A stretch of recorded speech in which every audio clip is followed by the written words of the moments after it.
Сайн байцгаана уу хүндэт үзэгчдээ Ороомын төргийн микрофоны ард шууд ярилцлага эхлэхэд бэлэн болсон байна. За энэ удаагийн нэвтрүүлэгт улсын хурлын гишүүн өөрийн туяа хүрэлцэн ирээд байна. За сайн байна уу? Сайн байна уу? За Ороомын төргийн. За манай нэвтрүүлэг бол шууд явж байгаа. Би нэвтрүүлэг эхлэхээс өмнө бол танд энгийн чөлөөтэй те та бол одоо юу хүссэнээ ярьж болно. Юу ярих гэснээ ярьж болно. Хамаагүй гэж хэлж байна те. За тэгэхээр яхаа сүүлийн үед улс төрийн нөхцөл байдал бол ширүүх хүн байна. Гэхдээ хоёулаа ингээд нэгэнд улс төрийн ярилцлага эхэлж байгаа нь. Гэхдээ улс төрийн тухай хоёулаа ярина. Гэхдээ хоёулаа нэг арай нэг ихний удаад энгийн байдлаар хоёулаа ингээд яриага эхэллээ. Би ингээд танаас бас ордон тус ярилцлага аваад ингээд явж исэн. Та тэгээд ингээд нэг тийм одоо залуучуудын хэлээр жимбэр гэх юм уу? Нэг юм ярьчаал тэгээд цаашаа яваад өгдөг.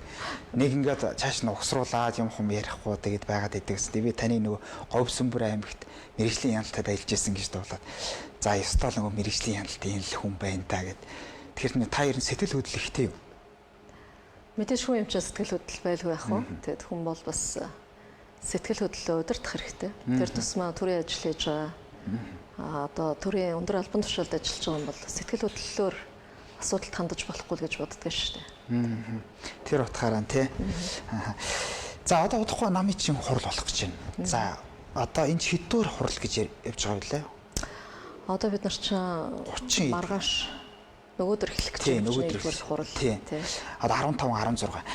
За хамгийн гол нь яг Монгол Ардын намын энэ хурлаас бол иргэд юу хүлээж байна гэхээр за одоо нөгөө таалцал хэрүүлэн зогсоосоо улс орондоо одоо юм хийгээсэ. За нэг төсөв бол нэг юм баталчлаа. За хоёулаа төсөвийг бол хоёулаа дараа нь ярина. Ер нь иргэдийн хүлээлт бол ийм л байна. За таны хүлээлт ямар вэ? Энэ их хурлаас. За ямар ч байсан Монгол Ардын намын одоо ээлжид их хурал тонгодохгүй одоо болно. Тэгээ их хурлын хамгийн гол зорилго бол одоо бид намын дарга одоо сонгох хэрэгтэй. За тэгээ намын удирдлагын одоо бүтцийн байгууллагуудаа бүрдүүлнэ. За их хурлын одоо эрхийг хэрэгжүүлэх баг хурлаа сонгоно. Баг хурлаасаа удирдах зөвлөлөө сонгоно. Гэт ингээд намын шат шатны бүтцийн байгууллагууд 4 жилд одоо 2 удаа хийгддэг энэ их хурлын үеэр яригдах үеэр ингээд хийгддэг. Нөгөө алдарт хяналтын юугаа сонгоно. Хяналтын яруугаа сонгоно гэдэг ингээд бүтцийн бүх байгууллагууд сонгогдоод явна. За ингээд ямар ч байсан одоо сүүлийн үед бид чинь бас нэлээдгүй одоо юу гэдгийг шууган за улс төрийн нөхцөл байдал бол нэлээд халуун болохын нөхцөл байдал манай нам дээр өссөн шүү дээ. Тэгэхээр энэ өс нөхцөл байдлууд бол эцэлэгдээд голдролтой ороод явна гэдэг ийм хүлээлттэй байна. За мэдээж ирэх барьж байгаа намын хувьд бол бас яг энэ Монгол Ардын намын процесс яалтчгүй улс төрийн нөхцөл байдалд төрийн үйл ажиллагаанд бас одоо тодорхой хэмжээгээр нөлөө үзүүлдэг гэдгийг бол өнгөрсөн цаг хугацаанд бас харууллаа. Тэгээ энэ нөхцөл байдлууд бас голдролтой ороод явна гэж харж байгаа. Тий. Одоо ингээд сая гэтэл одоо өчигдрөлөө амар өсөлтөнд дарга бол одоо би ингээд нэр дэвшихгүй гэдэг. Ер нь яг Монгол Ардын намын их хуралд бол 2 хүн нэр дэвшнэ л гэсэн. Одоо ард иргэд бол бид тийм ойлголттой. Ягаад гэхээр баг хурал нь одоо угаасан 6 дугаар баг хурал ингэсэн гэдэг. Гэтэл хоёулаа нэр дэвшихгүй гэдэг одоо албан ёсоор ингээд мэдэгдчихлээ. За гэтэл хүмүүсийн нөгөө асуугаад байдаг нэг асуулт байдаг. Танаа намын чинь 23-ын 4 дээр байдаг шиг санагдаад байна. Ялсан намын дарга ерөнхий сайдад нэрийг дэвшүүлнэ гэх тээ. Энийг олон янзаар тайлбарлаад ерөнхий сайд хүн бол заавал намын дарга байх хэрэгтэй гэл. Нөгөөдөл нь болохоор үгүй ээ наа чи ерөөсөө ямар ч хамаагүй юм. Ямар ч одоо олон лидер байгаа тий аль нэг нь сонгогдож болно гэж ярьдаг. Энэ тал дээр таны байр суурь ямар байдаг вэ? Танай гишүүд бол янз янзын байр суурь илэрхийлээ. За Монгол Улсын үндсэн хуулиар одоо ерөнхий сайдыг бол бас зохицуултыг хийж өгсөн байгаа шүү дээ. Үндсэн хуулийн 39-ийн 2 санагдаж байна.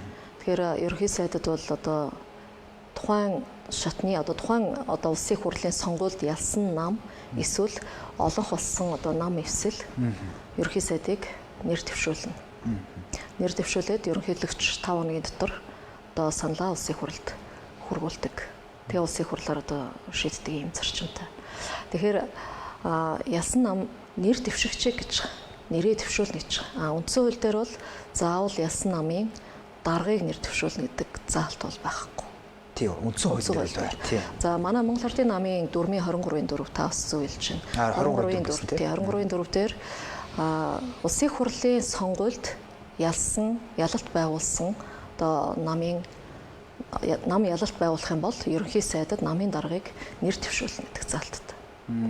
Яг энэ зарчмынхаа дагуу энэ удаагийн одоо өнгөрсөн одоо 2024 оны улсын хурлын сонгуульд Монгол Ардын нам олон хулжуулалт байгуулад за намын дарга оюун эрдэнэ даргыг ерөнхий сайдд нэр дэвшүүлээд за оюун эрдэнэ дарга тодорхой хугацаанд ерөнхий сайдаар ажилласан. За одоо түүний дараа бол одоо улсын их хурлаар за ерөнхий сайдтай итгэл үзүүлэх үгүй юу гэдэг асуудал үүссэн шүү дээ. Улс төрийн нөхцөл байдал үүсээд ерөнхий сайд итгэл үзүүлэх үгүй юу гэдэг асуудал ороод үзүүлэхгүй гэд ингээд бид чи ерөнхий сайдаа огцруулаад засгийн газраа бүрэн бүрэлдэхүүнээр нь огцруулчихсан. За намын баг хурлаар ерөнхий сайд хэн байх вэ гэдэг нэр дэвшилтийг Монгол Ардын нам дүрмийнхаа дагуу хийдэг. Намын баг хурлаараа хэлэлцээд зандарчдар даргаыг ерөнхий сайдд бид нэр дэвшүүлээд ерөнхий сайдаар ингээд өнөөдөр ажиллаж байгаа. Тэгэхээр энэ өөрөө аль алийг зөрчиж байгаа асуудал юусоо байхгүй. Тухайн сонгуулийн дараа бол бид ялсан намын одоо дарга ерөнхий сайдад дэвшүүлсэн. Улс төрийн нөхцөл байдлаас болоод тухайн үед бол одоо огцруулах шаардлагатай байна гэж үзээ огцруулсан.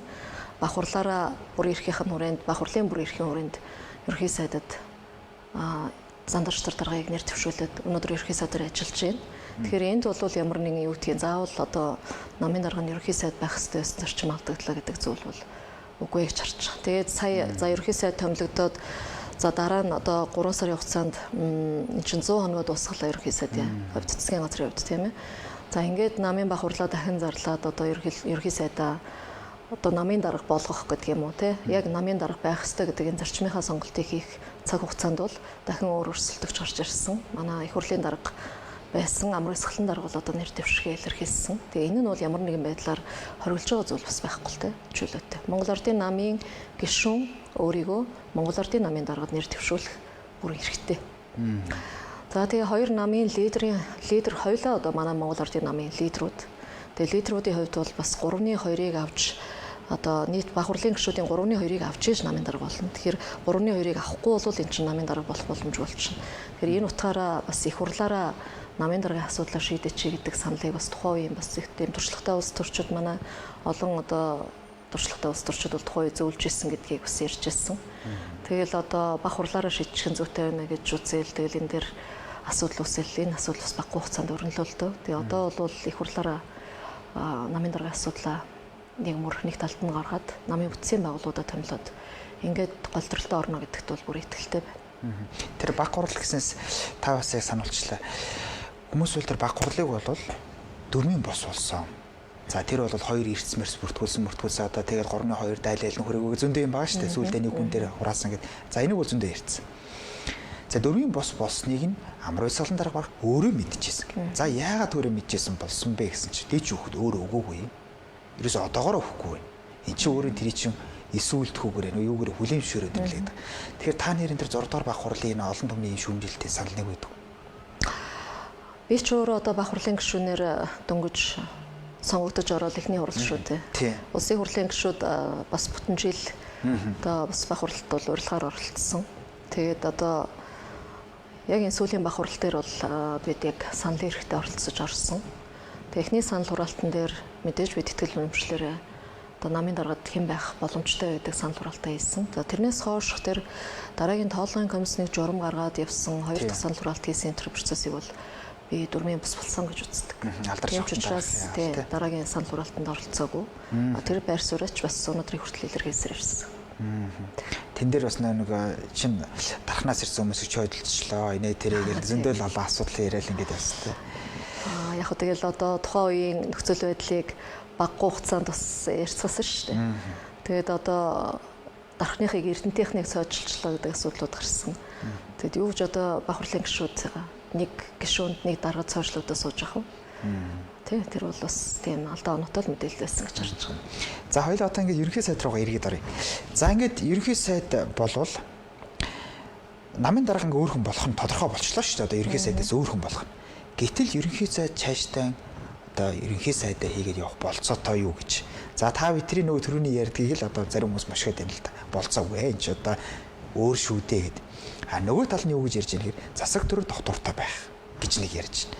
Тэгэхээр энэ бол хуулийнхаа хувьд ч бай. За нөгөө яг намынхаа төр дүрм журмын хувьд харьцсан зүйл бол байхгүй гэдэг шүү дээ. Дүрм журм хууль эрхцэн хүрээнд харьцлах зүйл байхгүй.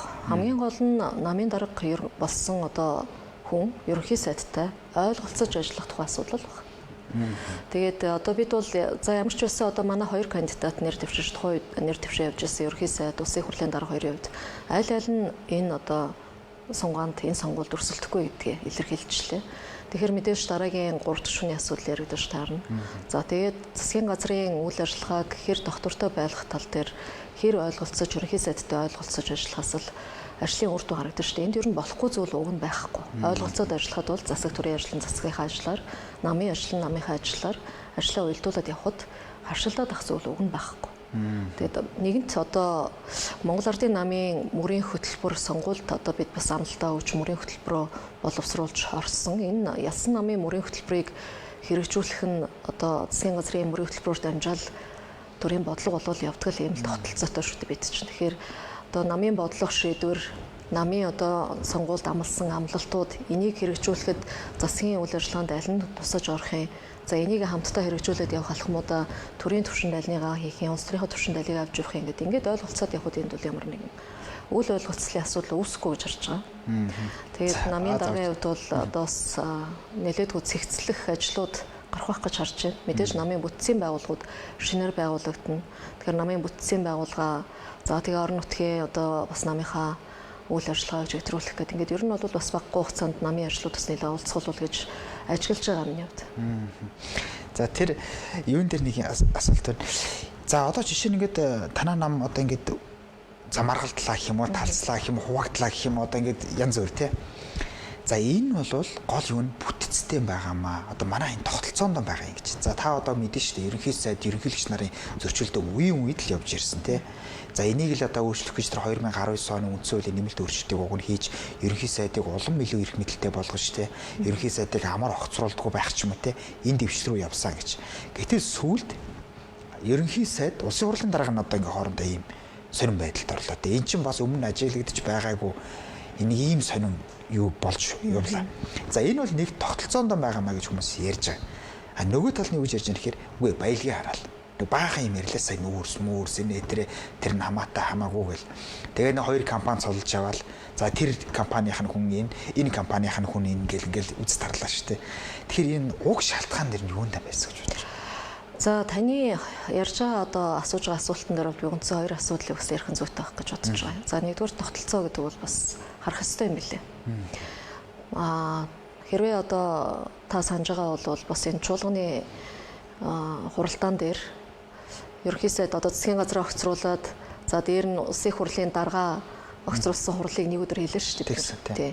За энэ хуралдаан дээр би бас хэлчихсэн. Ер нь бол энэ улсын хурлын дарга намын дарга байж болохгүй гэдэг заалтыг бид нар хийх ёстой юм л. Хийх ёстой юм л. Яа тэгэхээр улсын хурлын дарга гэдэг бол парламентыг даргалж байгаа. Тэр парламентод одоо өнөөдрийн парламент гэхэд 5 намын төлөөлөл шүү дээ. Тэгэхээр 5 намын төлөөлөл орсон парламентыг аль нэг намын юм уу эрх барьж байгаа намын дарга даргалаад ах нь энэ бас утгагүй зү. Ер нь гадны улс орнуудад тухайлбал зарим улс оронд бол парламентын дарга нь одоо улсын хурлын дарга гэсэн үгнийх нь бол нам бус байдаг. Тэр хүний тойргийг бүр хамгаалж шултдаг. Тэндээ одоо жагсаалтаар одоо гэдэг юм уу орох хэрэгтэй байдаг. Ийм тогтолцоо байдаг юм байна. Яагаад ийм тогтолцоо өнөөдөр бидэнд бас хэрэгтэй байна гэхээр Монгол улсын үндсэн хуулийн дээр ерөнхийлөгчийг эзхүүд төр орлох түүний бүрийн эрхийг хэрэгжүүлэх субъект нь улсын хурлын дарга байдаг.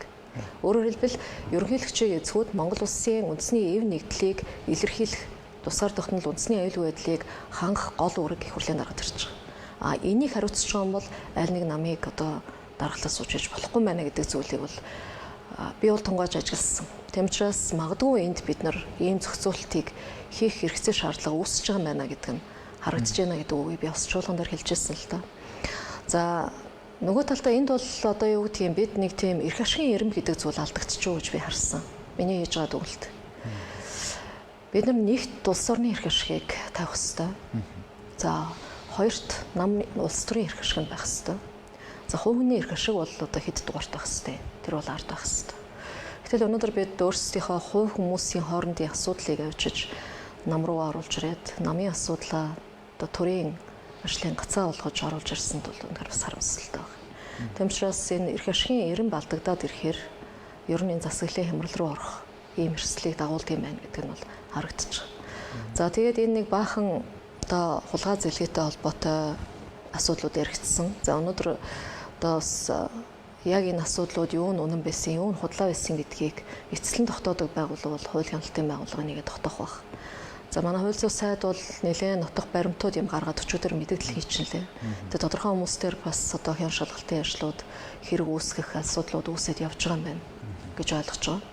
Тэгээд энэ хэрэг маргаантай, хэрэгтэй холбоотой, гэмт хэрэгтэй холбоотой асуудлууд нь шийдэгдэх зарчмаараа шийдэгдэх л ёстой. Тэр зарчмаараа явах байх гэж бодож байгаа. Харин энэ нөхцөл байдал дээр за үнэн худлыг үл мэдхээр энэ үндэсний том компаниудыг авчиж холбож энэ бизнесийн нэр хүндэд алдчихж байгаад бол би бас харамсдаг.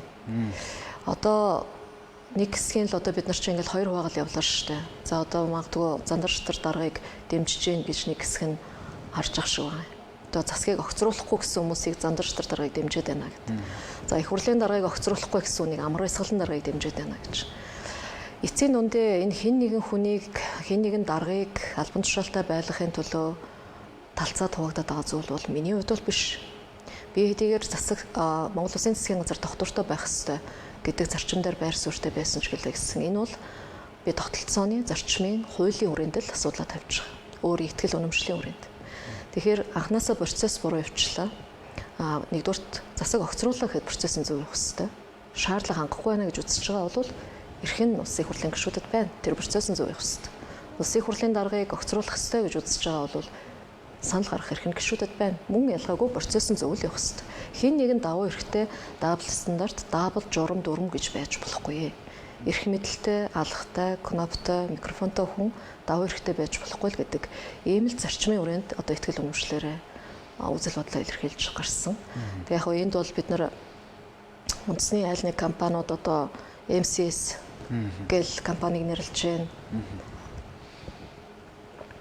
Одоо энэ уул уурхай янз бүрийн орд ашиглаж байгаа лиценз авчихсан компаниудыг нэрлэл ингээл хүмүүсийг холбоохгүй тах ажлууд явж байгаа. Тэгээ ард нь бид нар энэ үндэсний компаниудын бизнесийн нэр хүндэдэг зүйлийг бас харж авах хэрэгтэй байна.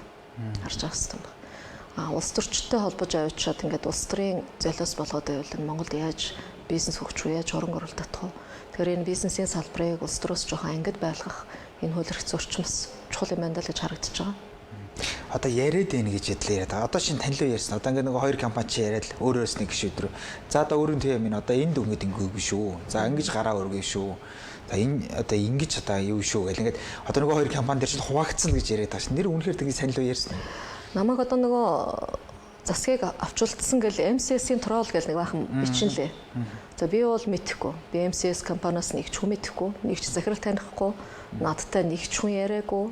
Надад хандаж одоо энийг дэмжиж өгөөч гэж айл нэг бизнесийн төлөө хэн ч холбогдоогүй. Нэр тань ханд өгсөн. Энэ үгүй.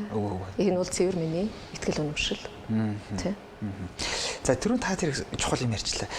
Улсын хурлын дарга бол спикерийн үүргийг л гүйцэтгэдэг те. Нөгөө зүгээр ярихч те. За ингээд хуваарлаа. За одоо чи ингээд. Тэгтэл манад институцийн төвшөндөө ингээд очиж бүр институц болчих. Эн чинь бол улсын хурлын дарга тийм том эрх мэдэлтэй бол байх ёсгүй.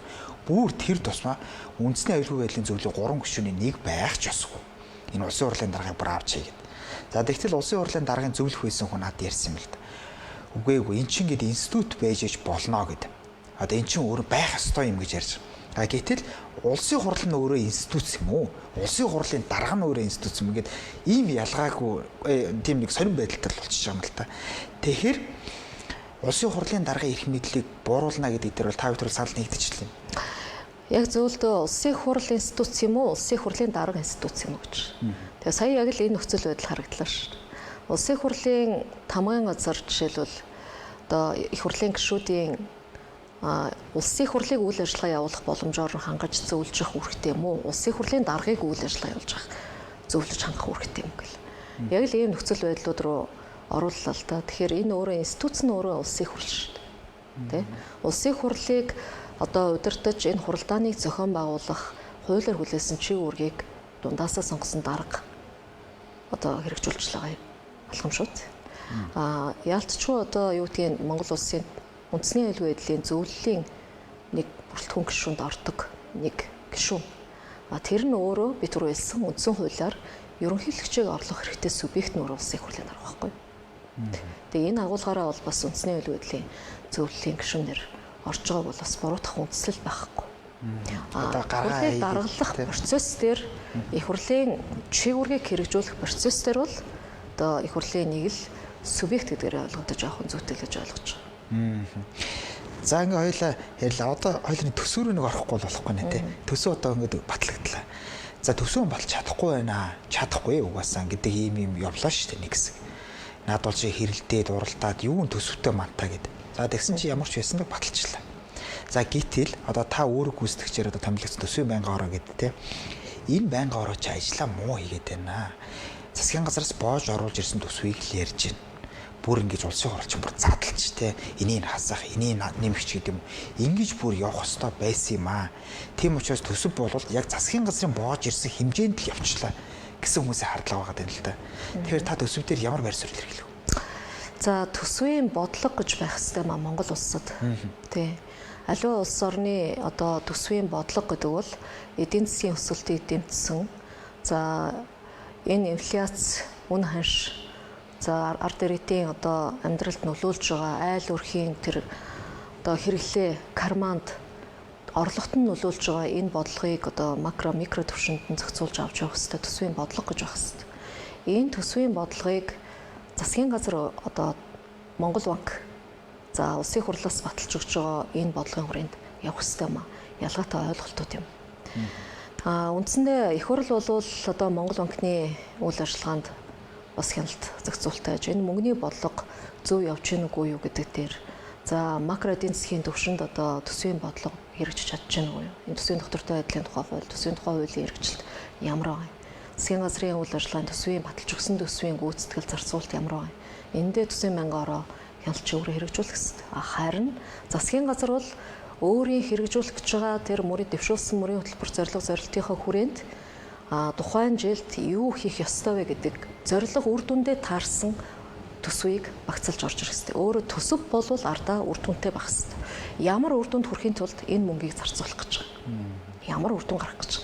Энэ үр дүн ард иргэдийн амьдралд аж ахуйн нэгж байгууллагын үйл ажиллагаанд Монгол улсын эдийн засагт ямар үүрэг авчрах юм, ямар үр дүн авчрах юм.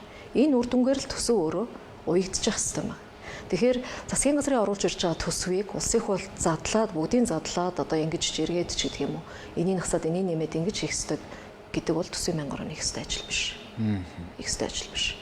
Харин засгийн газрын оруулж ирсэн бодлого дээр энэ Монгол улсын одоо мөнгөний одоо бидний хэрэгжүүлэх гэж байгаа мөнгөний бодлоготой стратегийн бодлогын баримтчгүйтэйгээ хөгжлийн бодлого төлөвлөлттэйгөө одоо үндсэн чиглэл алсын хараа юмтаа нийцэж байгаа мó үгүй юу гэдгийг хянж үзэж агуулгын хувьд бол хэлцэх хэрэгтэй. Хэлцэж явах хэрэгтэй. Тэгээ энэ жилийн төсөв харин одоо засгийн газрын оруулж ирсэн дуун дотор бол бас нэлээдгүй хэмжээний өөрчлөлтийг яг их хурл дээр хийлээ шүү дээ. Хийсэн үү? 9 сарын 1-нд Монгол Улсын засгийн газар төсвөө их хурлд өргөн барьснаас хойш энэ хугацаанд барьснаас хойш засгийн газар тэрэнд өөрчлөлт хийх хэрэггүй болчихж байгаа. Төсөв буцаж засгийн газарт буцаагаагүй бол засгийн газар тэнд өөрчлөлт хийх хэрэггүй. Тэрнээс хойш бүх өөрчлөлтүүд одоо их хурл дээр л хийгдэж байгаа. Тэгээ бид нар энэ төсвийн байнгын орон дээр төсвийн ажлын хэсэг гараад ган үеийг дарга энэ төсвийн ажлын хэсгийг ахлаад ажилласан. За үндсэндээ маш богино хугацаанд ажилласан. Бас л энэ улс төрийн нөхцөл байдалтай холбоотой бид нар ч үндсэндээ засгийн газар төсвөө өргөн барьснаас хойш бүтэн сар гарны хугацаанд одоо ажлын хэсгийг томилж төсвөө хилцсэнгүй шүү дээ. Тэгэл аргаа бараал бараг бид ч одоо нөгөө хоорондоо хуваагдаад бүлгээ хүртэл дахиж одоо 38 гишүүнтэйгээрээ дахиж хуралдуулаад ажлын хэсэг байгуулаад урьдчилаад нэг хэлцээ явж ийл явцын дунд ус энэ асуудлуудаа яриад за ингэж явсаар байтал үндсэндээ сар гарныг алдчихсан.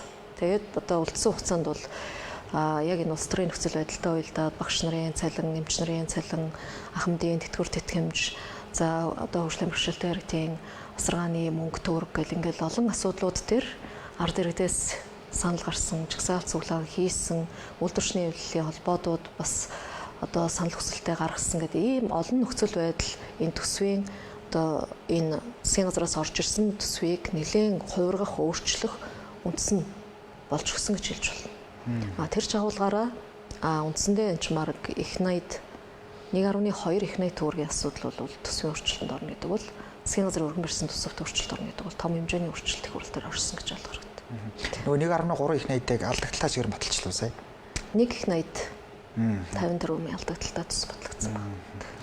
За тэгтэл одоо бүсчилсэн хөгжил гэ та одоо анх удаага бүсчилсэн хөгжил гэж ярьснаас хойш нөгөө 126 та гишүүн гэж ярьснаас хойш анх удаага улс хурлын гишүүн боллоо шүү дээ. За гэтэл одоо танаад 20 рүү гэж ярих юм ичил багасгая л гэж өгнө ярьсан тий. Жалга давны үзлий чинь халаа л гэж энэ тогтолцоо чи явсан шүү дээ. За тэгвэл одоо бүсчилсэн хөгжил гэж хоёлаа яриа. Танаа бүссэн ер нь хэр одоо хөрөнгө оруулалт орсон ба ер нь та сэтгэл хангалуун байна уу? За хилцүүлгийн явцад бол одоо асуудлууд байгааг гаргаж тавьж байсан. Нэг номерт энэ ер нь Монгол улсын төсвийн зорилго, Монгол улсын хөгжлийн бодлогын зорилт энэ бидний одоо энэ төрийн байгууллагын явуулаад байгаа үйл ажиллагаа юу ч хэлэх хэрэгтэй юм бэ? Бид эцсийн хүргэцийг л хармаар байна. Хүний төлөө. Зандарчтар ерхий сайд анх ерхий сайдаар томилогдол хэлж ирсэн. Миний одоо энэ тэргүүлж байгаа засгийн газрын хамгийн том яг төсөл бол хүний хөгжлийг дэмжих мега төсөл байна гэж. Тэгээд энэ мэдээж богино одоо цаг хугацаанд 3-4 сарын хугацаанд хүний хөгжлийг дэмжих чиглэлээр та юу хийвэ гэдээ асуул бас тодорхой зүйлүүдийг ярих хэлэх баг. Харин энэ 2026 оны төсөв бол бас энэ хүнлүү чиглэсэн төсөв болчихудаа гэж нэгдүгээр харагдаж байгаа. Гол нь бид нэр энэ хүний хөгжлийн асуудлыг одоо авч үзэхийн тулд хүний хөгжил юун дээр суурилах юм бэ? Тулгуур 3 зарчмал байна шүү дээ. Нэгдүгээр бид нэр Монгол хүн эрүүл байх хэрэгтэй. Эрүүл хүн л одоо дараагийн боловсролын тухай асуудлыг, хөгжих тухай асуудлыг ярина шүү дээ. Тэгэхээр үндс суурь нь эрүүл мэндийн асуудал болчихж байгаа. Тэгэхээр энэ эрүүл мэнд, эмнэлгийн асуудал, эмнэлгийн хүртээмж, үйлчилгээний хүртээмжийн асуудал. За энийг тойроод ороод ирэхээр нөгөө эрүүл мэндийн даатгалын сангийн асуудал гэл ингээл олон асуудлууд хөвж орж байна. Хоёрдугаарт боловсролын асуудал. Боловсролтой хөгжилтэй одоо хүний хөгжлийн асуудлыг яри хүнөө хөгжүүлэл гэвэл боловсролын асуудлыг бид нар ярихаас өөр арга байхгүй. За тэгэхээр боловсрол дээр ямар асуудал ярих юм? Өнөөдөр бид нэр энэ системийн хэмжээнд хийгээд байгаа одоо сургалтын чанар агуулгынхаа асуудлыг яриад байх юм уу? Эсвэл зөвхөн байшин барилгын асуудлыг яриад байх юм уу? Багш нарын цалин улс тэтгэмжийн асуудлыг ярих юм уу? За тэгвэл энд чинь одоо бид нар хүнээ боловсролтой хүн бэлтээ, боловсролтой Монгол хүнийг бэлтээ гэвэл биеийн боловсрол, сэтгэлийн боловсрол, оюуны боловсролыг хамтд нь авч явж ижил өнөөдөр боловсролтой Монгол хүний тухай асуудлыг ярих нь шүү дээ. Бид хэд зөвхөн академик боловсролд хандснаас болоод өнөөдөр нөгөө хуучин бол одоо монголчууд ч хүүхдүүдээ одоо заншил, ёс суртахууны хувьд удирдах хүмүүжүүлдэг байсан байна шүү дээ. Болохгүй, ийм зүйлийг хийж болдгүй юм, ингэж болдгүй юм гэдэг агуулга. Энэ өөрөө хүнийг сэтгэлийн боловсролд одоо сургаж дадлагжуулж сэтгэлийн боловсролыг олгодог байж. Одоо нийтийн биеийн тамирын асуудал, зөв хооллолт, эрүүл мэндийн асуудал энэ чинь хүний биеийн боловсролын асуудлыг бас олгодог байж. Тэгэхээр энэ чинь сэтгэл зүйн хувьд төлөвшчихсэн, биеийн хувьд эрүүл бийжээж академик боловсролоо эзэмшихгүй бол энэ хоёр суурь үндсийг хайчаад зөвхөн академик боловсролыг яриад байж болохгүй. Тэгэхээр энэ агуулгаараа боловсролтой байх хэрэгтэй. Гуравдугаарт за хөгжсөн одоо ямар нэгэн байдлаар хүний хөгжлийг хангасан за амьдралдаа сэтгэл хангалуун Монгол хүн юутай байх хэрэгтэй гэхээр ажлын байртай, тогтмол орлоготой. Ямар ч байсан ахуй амьдралдаа хүрэх хэмжээний цалин хөсөлтөл байх хэрэгтэй. Хүн болгон хаусанд амьдраад хүн болгон одоо юу гэдгийг жиб унаад байх. Энэ бол хүний сэтгэл харамж аз жаргалын түвшнийг илэрхийлэх интекс биш шүү дээ. Хүн болгон өөртөө тохирсон ажилтай орлоготой. Тэр ажил орлого нь цалинтай амьдралд нь хүрдэг, авж байгаа цалин амьдралд нь хүрдэг гэж ижил хүний одоо аз жаргалын индекс гэдэг юм чинь тодорхойлогдоод байгаа шүү. Тэгэхээр энэ гурван хүчин зүйл хөшөөрөг дээр л хүний хөгжлийн тэр хамгийн том мега төсөл явах хэрэгтэй гэж харж ойлгож энэ төсвийг бас илүү чиглүүлэхийг эрмэлзэж орж ирв гэж би анхны засгийн өргөн барьсан төсвийг бол харсан. Өнөөдөр цалин нэмснээрээ одоо магадгүй ард иргэд өнөөдөр амьдралд инфляцийн энэ нөлөө за одоо юмны үнийн өсөлт за ялангуяа үнсний бараа, ургийн хэрэглээний барааны үнийн өсөлт нөлөө их үзүүлж байгаа учраас цалин нэмхийг шаардж байгаа. Энэ буруу биш, шаардах хэрэгтэй. Гэхдээ нөгөө талдаа бид цалингийн тэр өсөлтийг яг өрхөд орлого болгож, өрхийн амьдралд нэмэр болгож оруулахын тулд юуг анхаарах хэрэгтэй? Инфляц барих хэрэгтэй. Инфляц барихын тулд гаднаас бид нэр бага юм худалдаж авдаг байх хэрэгтэй шүү дээ. Дотооддоо өөрсдөө хэрэглээний тодорхой үеийг үйлдвэрлэдэг байх хэрэгтэй. Гадагшин гаргаж байгаа бараа бүтээгдэхүүнээ илүү их нэмүүртэг шингэж илүү их мөнгө олдог байх хэрэгтэй. Ингээд өөрөөр хэлбэл энэ экспорт импортын тэнцвэрийг хангаж дотооддоо хэрэглээгээ хангаж чаддаг болсноор бид нэр инфляцийн түвшнийг барьж байна. Нөгөө талдаа түрүүн та бас хэлсэн энэ баялагын хулгай, хууль бус орлого, далд эдийн засгийг хязгаарлаж барьж инфляцийн түвшнөө барих хэрэгтэй. Ингэж барьж чадах юм бол өөрөө энэ инфляцийн бууралт нь ард иргэдэд амьдралд нь яг нөгөө 5 төгрөг нь нэмэгдэл болж байна. Тэрнээс биш инфляци барьж чадахгүй өнөөдөр нэг 10% нэмлээ, 15% нэмлээ. Ямар ч чанарын ялгаа байхгүй. Ийм өсөлт бол эдийн засагт дарамт болно гэхээс биш ерөөсөө нэмрүүлж чадахгүй. Тийм болохоор макро түвшиндээ бид энэ эдийн засгийн бодлогыг авч явахд бол энэ инфляцтай уялдуулж, цалин өсний бодлогоо цогцоор нь уялдуулж авч явах ийм хэрэгцээ шаардлага бол зайлшгүй байна. Тэгээ энтэй уялдуулж одоо бас төсвийн бодлогыг чиглэлээсэй гэж хүссэн. За тойрогтойгоо уялдуулаад явах юм бол мэдээж бид бол тойрогоос сонгогдсон гишүүдийн хувьд ард иргэдтэй бид тодорхой ажлуудыг, тулгамдсан асуудлуудыг шийдвэрлэнэ, та бүхнийг төлөөлж тэр парламентын танхимд таны дуу хоолой олж би очиж одоо асуудлыг шийдэх, энэ одоо бодлогыг зөв болгох, хууль эрх зүйн орчныг бүрдүүлэх ажлыг хийнэ л гэж төлөөлж гарч ирсэн. Одоо төлөөлөгчүүд их хурлын гишүүн гэдэг бол төлөөлөл. Тийм учраас ард иргэдийн дуу хоолой болж тойрогт миний одоо сонгогдсон Булган Орхон Хөвсгөл аймагт ямар тулгамдсан асуудал байгаа энийг ярих нь миний үүрэг багхгүй. Ард иргэд надад энийг хэлээч, энэ болохгүй байгаа асуудлуудыг яриач, хууль эрх зүйн орчныг засаач, мөнгө төгрөгийн суулгуулах ажлыг хийгээч гэж шаардах нь тэрийг одоо хэрэгжүүлэх нь миний үүрэг багхгүй. Тийм ч учраас одоо бүс нутгийн хэмжээнд байгаа тулгамдсан асуудлууд дээр төсөв дээр бас саналуудаа хэлжсэн. Ялангуяа би Орхон аймаг дээр бол энэ боловсролын салбарын асуудлуудыг нэлээд хөндөж ярьсан. За харьцангуй манай Хөвсгөл аймаг бол бас сургуулийн хүртээмж нэг анги дүүргэлтийн хувьд Хөвсгөл болгоны хувьд бол бас улсын дундчтай харьцангуй гайгүй байгаа, боломж юм байгаа. За Орхон аймгийн хувьд бол Улаанбаатар нийслэлтэй ялгаагүй бас хүнд нөхцөл байдал руу шилжчихсэн.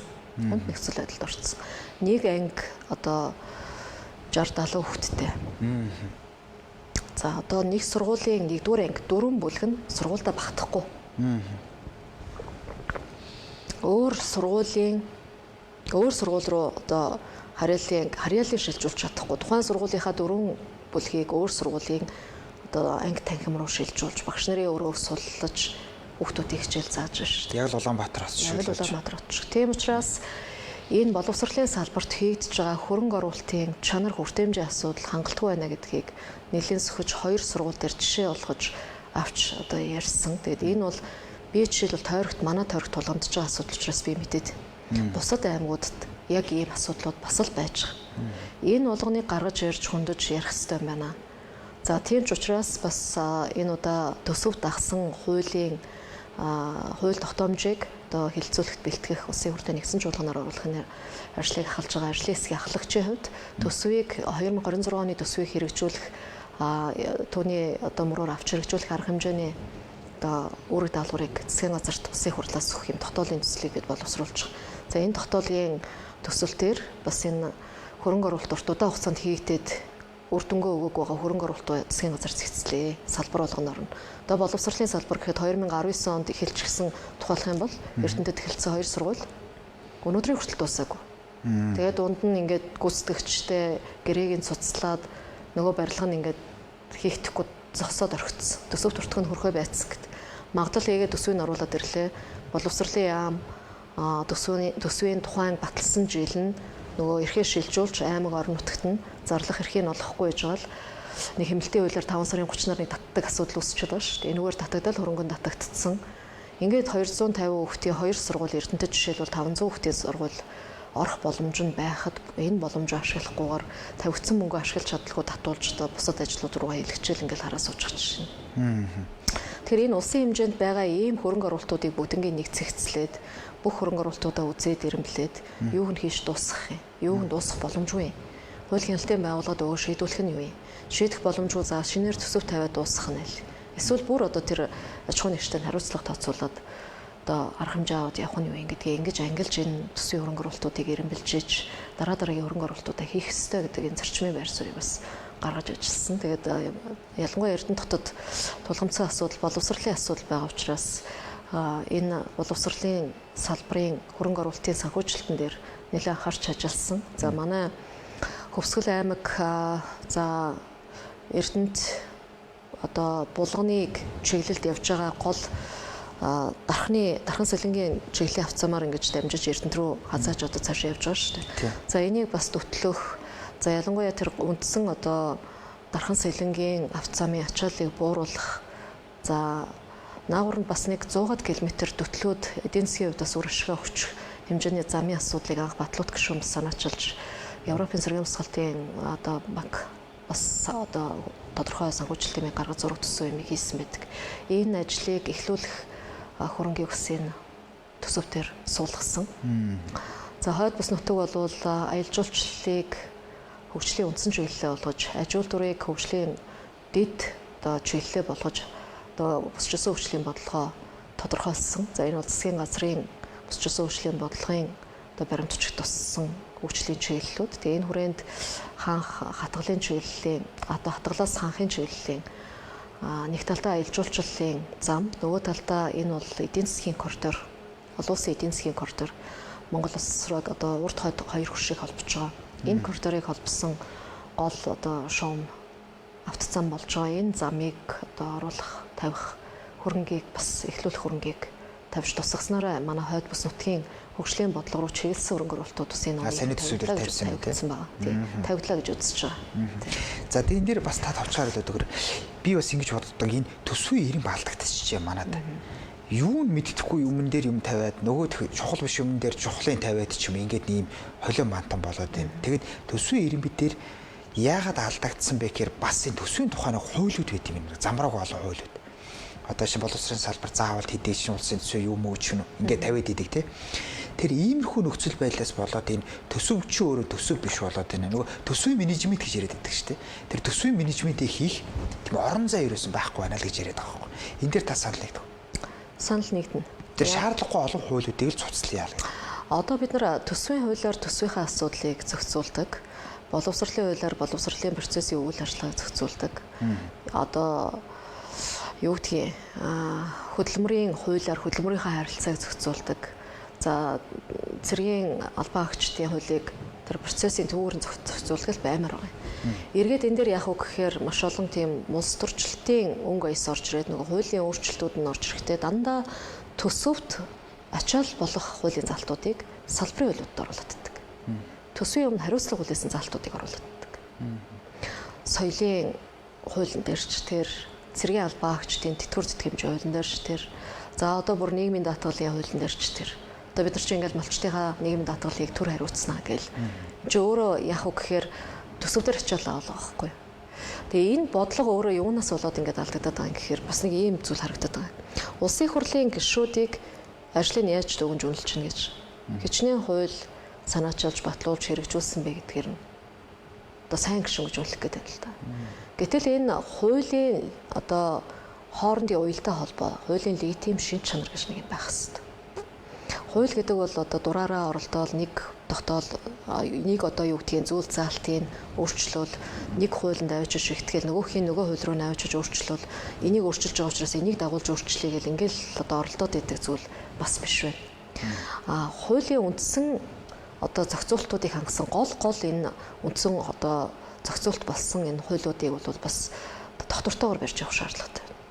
Тэгээд энэ хуулиудыг бусад хуулийг дагаж өөрчилдөг энэ эрхийг бас хязгаарлах хэрэгтэй. Олон хууль санаачилж баталснараа биш тэр хуулийн хоорондын зохицол уялдаа холбоог хангаж чадсанаар нь энэ ажлын гүйцэтгэлийг үйлдвэрлэх бол бид нар ч одоо сүүлийн үед ч одоо хичнээн хуулинд өөрчлөлт оруулж бараг хүн болгон л хуулийн өөрчлөлтийг санаачилж гишүүн болгон л нэг хуулийн өөрчлөлт санаачилж оруулж ирэл ингэж оролцсоор байтал нөгөө хууль маань үндсэндээ амин сүнслэг чин чанар алдчихад байгаа байхгүй.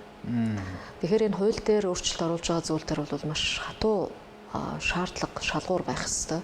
Тэгээ энэ хүрээнд ч бас өнгөрсөн одоо хаврын чуулганаар бас хууль тогтоомжийн хуулинд за энэ дэгийн хуулинд өөрчлөлт оруулах асуудлууд бас яригдаж орж ирсэн. Өнөөдөр ч бид нар бас дэгийн хуулийн тодорхой өөрчлөлт зохицуултуудыг ч гэсэн хийх шаардлага байна гэдэг зүйлийг ингээд яриад явж байгаа.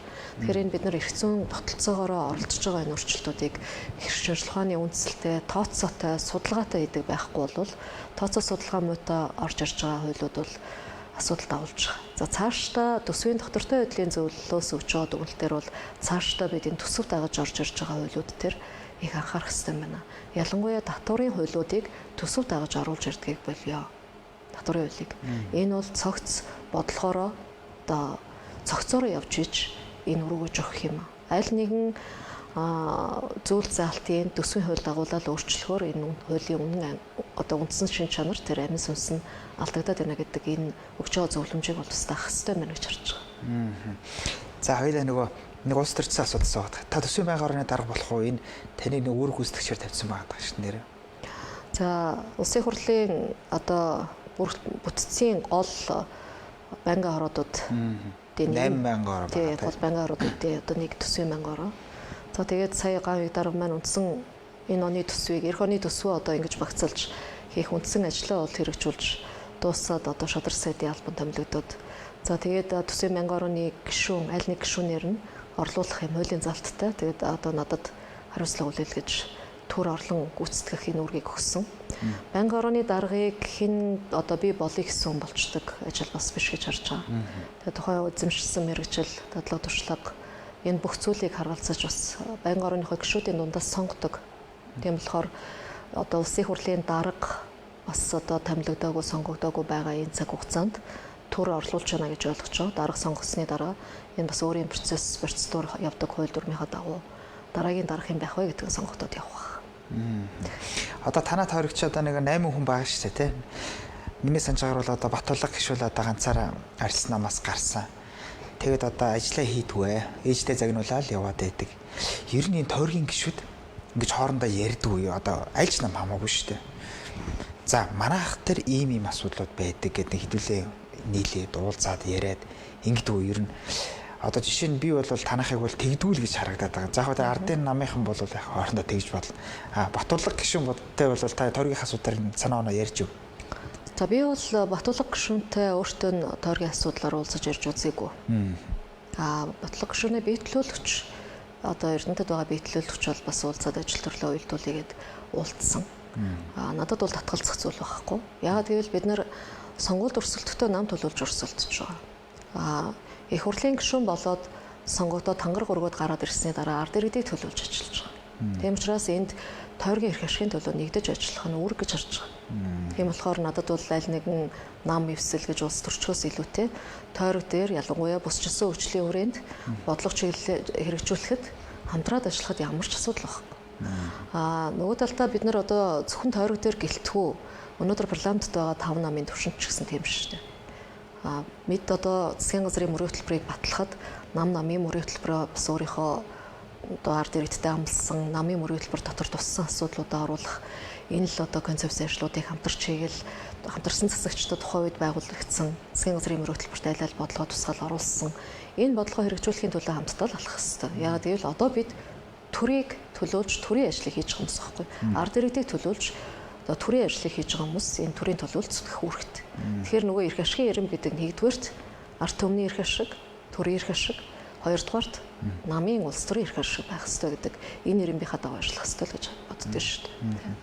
За хоёул одоо тэр Эрдэнэтэд та 8 жил ажилласан байна. Эрдэнэтэд одоо ингээд тэр дандаа санхүүгийн л хариуцаад яваад байсан л харагдаад байгаа.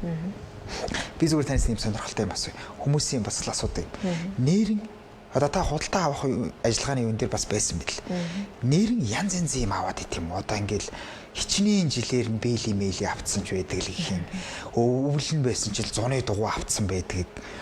Одоо ингээд нэг тендер мендер шалгасан байсан ч хотоос улсын хурлын гишүүд уцтаал. За одоо манай хүүхд дэмжээрээ хоёр ийм ажилтаа явж байгаа шүү гэдэг гэх юм. Ийм асуудлууд нэр байд юм. Би 2018 оноос 2017 оноос ерөнхий захирлын санхүүгийн засаг хариуцсан зөвлөхөр 19 оны 4 сар хүртэл ажилласан.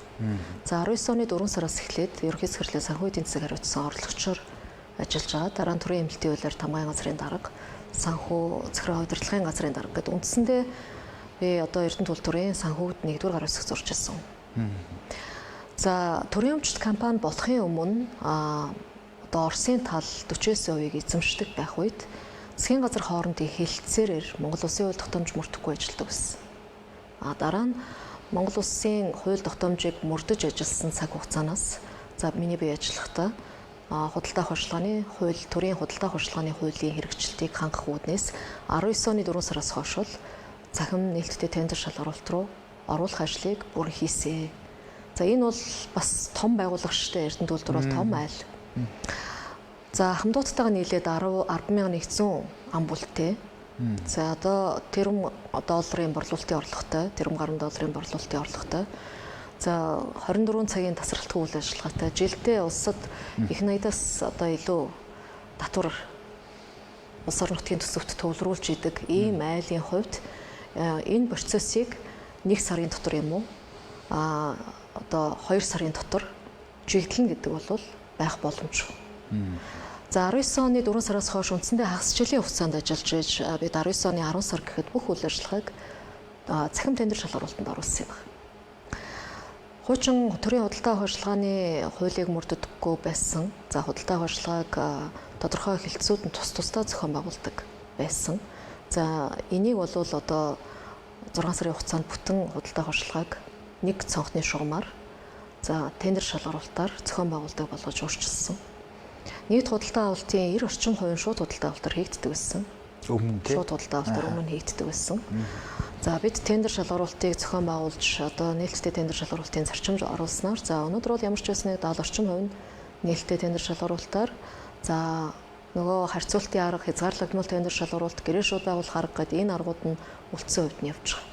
100% төрийн одоо худалдаа авах ажиллагааны хуулийг мөрддөг болсон. Тэр байтугай 2022 онд 22 оны 5 сард шиг санагдаж байна.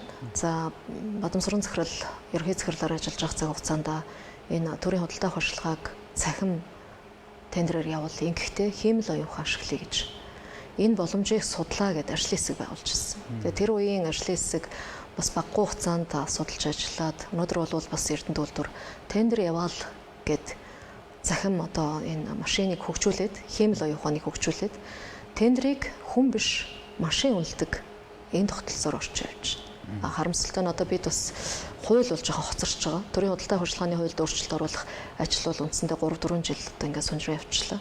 Одоо хуулиндаа бол бид нар хиймэл оюун ухааныг ашиглахын боломжийг оруулах хэрэгтэй. Тэгээд энэ системийг тэр тусмаа Эрдэнэт үйлдвэрт хэрэгжүүлээд туршаад үзсэн системийг одоо төрийн эмчит компаниуд, төрийн байгууллагууд авч хэрэглэх хэрэгтэй. Ингэснээр энэ нөгөө хардаад идэг хүн яриад одоо тэрийг гаргах гэж дарамтлаад идэг юм уу? Энийг аав гэж шахаад идэг юм уу гэдэг юм чинь бүрэн хардталтаас арилна. Намайг ажиллаж явах хугацаанд над руу хин нэгэн улс төрч хин нэгэн дарга чиний гарга гэж дарамтлж авчихсан зүйл байхгүй. Харин би аж ахуйн нэгжүүдтэй муудах, сайдах, хэвлэлүүд одоо янз бүрийн байдлаар тэр тусмаа захиалгаар иржсэн эвлэлж байж лээсэн шүү. Янз бүрийн байдлаар ирж яагаад энийг гаргахгүй байгаа, яагаад шалгаруулахгүй байгаа гэдэг зүйлүүд хүртэл ярьдаг байсан. Гэхдээ эцсийн дүндээ аж ахуйн нэгж байгууллагуудаас ирдэг дарамтууд бол харьцангуй их байсан. Төрийн албан тушаалтнуудаас гэхээс илүү нөгөө тендерт ороод одоо юу гэдгийг тендер зохион байгуулалтаар ороод хуучин болон хэдэн компани аваад ажиллаад явдаг байсан бол өнөөдөр тендер зохион байгуулалтаар ороод эн чинь жилдээ бараг давхарцсан тоогоор эн чинь 5000 гаруй аж ахуйн нэгж тендерт орж ирсэн шүү. Тэгэхээр энэ аж ахуйн нэгжүүд ч ороод тодорхой 1-2 компани 5-10 компани шалгарна уу гэхээс бүгд шалгарахгүй шүү дээ. Нэг тендерт хамгийн багадаа 1-2 аж ахуйн нэгж хамгийн ихтэй 17-аас 18 аж ахуйн нэгж ордог гэсэн намайг ажиллаж байгаа цаг хугацаанд одоо бол бүр нэмэгдэж байгаа юм байна гэж ойлгож байгаа. 17-8 аж ахуйн нэгж нэг тендерт ороход нэг л ялагч гарна шүү дээ. Үлдсэн за 17 орлоо гэхэд нэг ялагч гарна, 16 нь ялагдсан шүү дээ. Ялагдсан компаниудад ямар нэгэн гомдол, ямар нэгэн хардталт байдаг. Тэрийгээ одоо бол харин зарчмынхан дагуу, механизмын дагуу гомдлоо гаргаад ингээд хөвшөө явчих. Тухайн үед бол одоо янз бүрийн байдлаар л дарамтлагдаг, дарамт эртгэл байсан цаг үе шүү дээ. Одоо бол голдролд орсон байна лээ. Тэр тендерийн тухай хууль дээр нэг юм асууч. Энэ хамгийн бага үнийн дүнгээр нь шалгаруулдаг нэг юм байгаад шүү дээ. Тэгтэл нөгөөдхөн дээр чинь ингээд чанар муутай, эний тэрийгээд олон асуудал тахдаг гэд. Энэ тендерийн тухай хуулинд өөрчлөлт оруулах шаардлагатай юу? Тендерийн тухай хуулинд өөрчлөлт оруулах шаардлагатай айгүй шаардлагатай. Гэхдээ манайханд одоо бүхэл шатнд удирдлагын төвшөнд хүртэл яг л ийм одоо таны ярьж байгаа шиг ойлголт байгаад идэг. Хамгийн бага үнэтэйг нь шалгаруулаа гэдэг хуулиа гэж. Гэхдээ яг тийм биш юм байна шүү. Яг нарийн дээр юу? Тий, яг нарийн дээр бол эхлээд техникийн шалгаруулалтаа хийсэн. Техникийн хувьд хамгийн сайн гэж шалгарчихсан айлуудаас хамгийн бага үнийг сонгох хэрэгтэй байхгүй юу?